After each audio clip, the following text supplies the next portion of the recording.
எந்த அறிவிப்பா இருந்தாலும் ஜனநாயகன் வரைக்கும் பண்ண மாட்டாருன்னு வேற ஒரு தகவல் இருக்கு. ஜனநாயகன் படம் வந்து அந்த படம் ஹிட் ஆகணும், அதை நோக்கி தன்னுடைய பார்வை இருக்கணும், அது வரைக்கும் அந்த டெம்போவை கிரியேட் பண்ணணும்னு.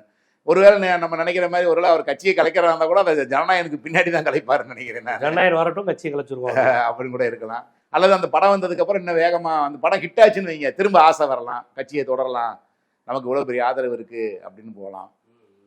ரெண்டாவது இப்போ இந்த சிபிஐ என்கொயரிலே வந்து ஒருவேளை அவர் படமாக்க அந்த அவருடைய பிரச்சார கூட்டங்கள்லாம் திருட்டுத்தனமா படமாக்கப்பட்டுச்சுன்னு வேற ஒரு தகவல் இருக்கு. ஆமா ஆமா. இப்ப அதெல்லாம் சிபிஐ என்கொயரில வெளியே வருமான்னு அந்த பாருங்க. லைட் போட்டு ஆஃப் பண்ணதே படத்துக்காண்டிங்கிறாங்களே. லைட் போட்டு ஆஃப் பண்ணது, அந்த கூட்டம் நிறைய வரணும், அந்த லேட்டா வந்தார்ல, அந்த கூட்டம் நிறைய வரணும், நெரிசலோட காமிக்கணும், ஏதோ ஒரு சிஎம் ஆகிற மாதிரி ஒரு சீன் இருக்குன்னு சொல்றாங்க, தெரியல.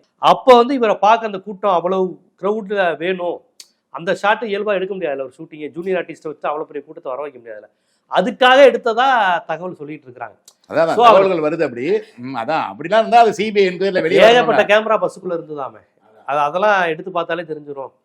அப்படியே பஸ்ஸுக்குள்ள யார் யார் இருந்தாங்கன்னு விசாரிங்கிறாங்க. இவரை மட்டும் தானே தெரியுது, பஸ் பெருசால இருக்கு, அந்த மாதிரிலாம் அதை சிபிஐ விசாரிச்சு. அது வந்து நம்ம இப்படி திமுக மேல குற்றச்சாட்டு பண்ற மாதிரி விஜய் மேல வர குற்றச்சாட்டுகளும் யூகத்தின் அடிப்படையில், அதனால வந்து அதெல்லாம் வந்து சிபிஐ விசாரணையில எல்லாமே வெளியே வந்தா நல்லா இருக்கும் அது.